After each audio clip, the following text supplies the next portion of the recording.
好，環球大亂線，我們第3趴要討論的主題呢是軍武的實戰數據大比拼哦。來看到這份表單，我們的制作團隊整理得非常清楚。觀眾朋友，你知道嗎？這一場戰爭呢，正在改變一個殘酷的事實，就是未來的戰爭形態哦，不再是比誰的武器最貴、最精良，而是要比誰最狠、誰最敢打一個消耗戰。我們來看到全球軍費第一的美國，過往呢就代表着我的科技最強、武器最昂貴，一套薩德系統啊就要這個10億美元以上。那麼一架 F-35戰機呢，也是大概8000萬到1億美元哦，非常昂貴的單位。但是伊朗現在是怎麼玩的呢？他們僅用這個造價3.5萬的無人機啊，這個用廉價的武器配上蜂群戰術，就足以跟美國還有以色列打的是有來有回哦，把你拖進到他們喜歡的這個泥巴戰的這個節奏裡面。好，人員上数字我們先不說，光看賬面上的損失，美軍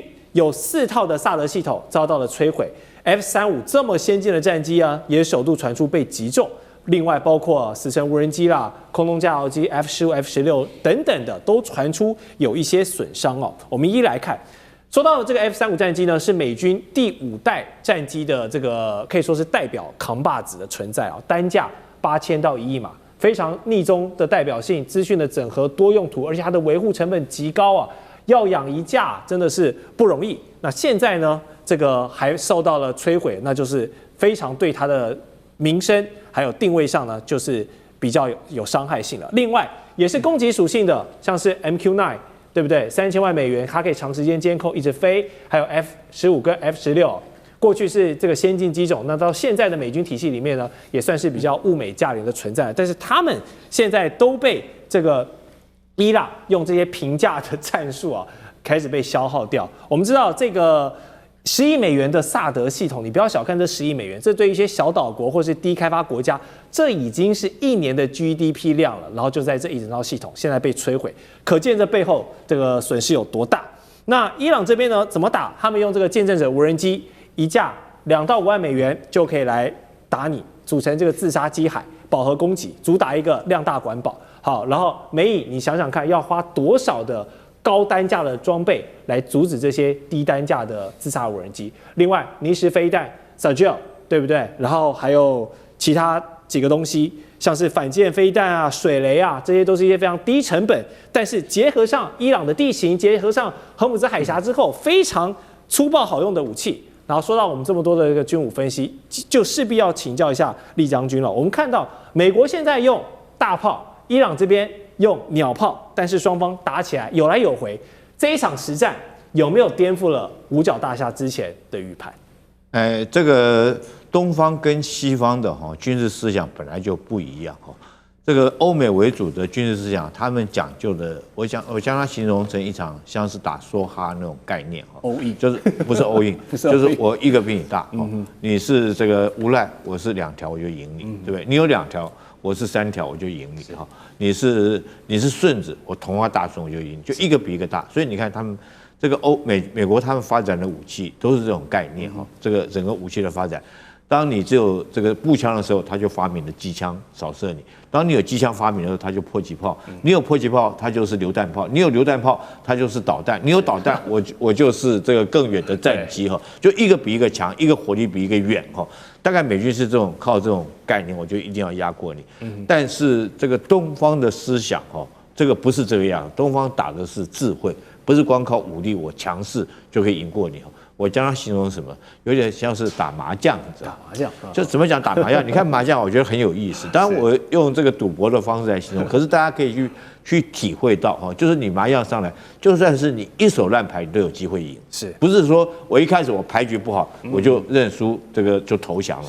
比如說我們當然有打麻將的朋友應該都聽過了，國士無雙哈，他最爛的牌，可是他變成是說天下最這個好像胡的這個數目最大的牌，所以你只要說是運用你的智慧，你去經營，你雖然一開始你是一手爛牌，都有機會贏。那美國到現在跟伊朗這次戰爭，我們看到哈，雙方已經不是在比拼誰的火力大，已經在比看誰比誰會燒對方的鈔票哈。所以伊朗會燒美國的鈔票，還是美國會燒伊朗的鈔票？那伊朗現在我們看到它的這種武器來講的話，其實它都是低成本，反而美國這次在這次戰爭裡面哈，我們看到它的這種消耗率是非常大。我這邊有一個數據可以給觀眾做一個參考。美國打到現在哈，這個3個禮拜，它大概所有的費用裡面哈，大概有一半是花在防禦的武器，包括我們講的薩德系統或愛國者是防禦的武器，就一半哦。它用在攻擊的武力方面，這50%裡面的80%哈是高端武器，就是它的精準的，包括戰斧型巡弋導彈包括到遠程的這種基地這個制導武器，都是高端的。單價都非常高的武器，那真的用到低端哈，可能只有10%不到哈。所以包括到我們講說是他後來他發現說這個仗打下去，鈔票不夠燒，他將一般的這種空投的炸彈改成叫做滑翔炸彈，甚至於他也去研發，我們都聽到他這個用伊朗的見證者136研發無人機來做低價位成本的打擊，所以很明顯的這場戰爭這個我們從中可以看到整個戰爭的格局一定有所改變，而不是靠你這個誰的武器貴，誰的武器精準能夠打勝仗，反而是看誰的這種量多，誰能夠運用智慧，才能夠掌握到戰場的主動跟優勢。好，没錯，伊朗在這場戰爭中發揮了田忌賽馬的這個東西利用我自己的便宜貨去打你的高端貨，甚至就把美國這個後面的經濟整個戰爭機器的損耗呢，跟這個消耗全部都提升上來了。好，而且更讓大家想不到的是，你能用這種低成本對抗美以就算了，甚至伊朗還有餘裕跑去打人家海灣國家，也不怕被群毆。那麼伊朗所處的地形險要，或者是他們波斯民族的民族性，還是信奉什葉派的狂熱聖戰士也好，種種原因，能以這種戰法現在持續跟美以對抗，這是它的根基嘛？如果換成一套國家，換成一套信仰體系，楊老師覺得這種戰爭還行得通嗎？這裡面有一個很重要的，就是叫不對稱法律，或不對称法則。那伊朗在整個目前這個戰爭當中有多項的不对稱的優勢展現出來，軍事層面我們就不用多講了，對，那但是地緣層面這也很清楚，是，就地理層面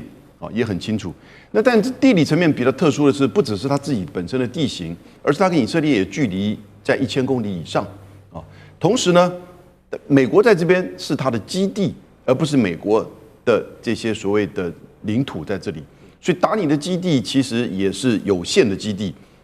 那因此呢，這種不對稱。它第3個不對稱就是它掌握住荷姆茲海峽，那因此呢，在這3個不對稱的情況之下，你不敢去跟它做大規模的這種 all in 的所謂的地面作戰，或者是能源設施是相互毀滅，它做不到，因為最重要的是另外一個不對稱，他受傷5000，他只要傷你1000，你就受不了了。你在這邊的基地有限，同時呢，以色列的範圍也有限，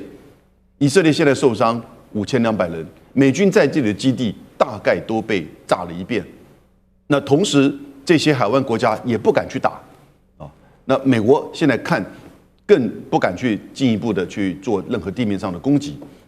所以就要求談判，要求要退出，要下台階。那伊朗就掌握到你這個目前的心態，而且掌握到他自己的不對称，所以他的無人機跟他的導彈呢，就到後面這個階段呢，越來越具有這種影響力。是那當然你剛剛提到的所謂波斯或者什葉派，這也就是它再加上它的這個地理跟地緣的因素，使得你對於真的進入到伊朗去打一個過去的越戰或者是伊拉克型的這種戰爭，你感覺到它的這種對抗的能力呢，一定是更為強勁。所以呢，就會更加的嚇阻你進入到真正的地面戰爭。好，這一次昂貴的薩德系統被毀，然後 F-35戰機也受到了一些影響。過去美國強調少而精的高科技壓制，感覺現在就被伊朗的不對稱對戰給打穿了嘛？那這是不是給了其他國家一些啟示？未來戰爭的格局，除了我們都知道無人機這是一張絕對的王牌之外，賴教授，你認為這場戰爭之後有哪一些戰爭思維可能要被改寫？我覺得影響並不是想象中那麼大，頂多就是2條腿走路，但是主流還是高精密、高尖端的科技為主。那您剛剛提到的這種廉價的無人機、廉價的導彈，它只是為輔而已。而且呢，由於它的廉價，所以它並不是不可破解。換言之，也就是說，如果你對無人機的，因為它一定要是所謂的無人機，還是有人操控，是，所以它最主要的是透過通訊來操控它，遙感來操控它。它電波被破解以後，可以接管的，可以接收的。甚至還可以被誘敵轉向，然後去反用在它自己發射的本身啊，所以這個並不是可以改變戰爭，只是說因為美國原本沒想到，但是我們知道，例如說在93閱兵，去年的93閱兵的時候，中國大陸就已經展現出它對無人機的這種捕捉能力，跟干擾、抗干擾能力，還有欺敵能力。也就是說，我們已經看到，事實上在去年的時候。大陸本身在93閱兵場的時候，在的外圍已經有很多的這些無人機的這些反無人機車都已經在旁邊巡邏。我還記得小艦長那時候他有去參加93閱兵，對，他拍了很多當時他們所觀察到的照片。然後他是用在地面的移動部隊，他也被用在艦上，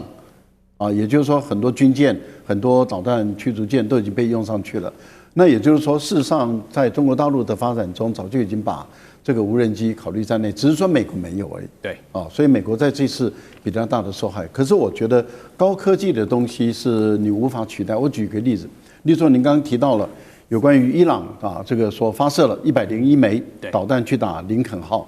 那這個是屬於這個中程的反艦導彈，1000多公里外，1000多公里外打了101枚。沒有一枚命中，但是如果它是中國的這個東風21D 呢，或是東風26D 呢，那也就是說東風21D 它可以打1500公里到1800公里，1枚就夠了。而且中國已經實戰在告訴你美國的眼皮底下，也就是在去年的時候，大陸已經說告訴美國人說，我會在南海打一艘移動的船艦，美國也把情報傳派過去了。那中國大陸蹦一下子1枚出去，蹦那個船在移動中的就被擊落。美國從此以後就相信，這叫做實力說話，拳頭說話，就相信中國有這樣的一個強大的反制能力、反導能力，那1枚就夠了。對，而你伊朗打了101枚，一枚都沒有擊中，所以高超音速還是有，精密的導彈還有。您看，你說 F-35被擊中，沒有被擊落，但是問題就在於。伊朗的制空權並沒有獲得，那也就是說，伊朗的戰機根本飛不起來，而美國的戰機還是在飛，這代表什麼？高科技的武器還是佔有絕對的優勢。所以我個人認為，高科技的東西不會被取代。那但是問題就是它會輔助這些廉價的、便宜的東西來作為消耗而已。了解。好，下段節目回來呢，我們就要把焦點從荷姆茲海峽轉向南海了。我們來看一下，現在陷入能源危機的菲律賓主動要求和中國大陸了，從南海對峙到現在重置。小馬可斯總統這場豪賭，中國大陸會買單嗎？我們待會回來。地緣政治、美中之爭、戰略價值、強權崛起、小國生存，現在與未來。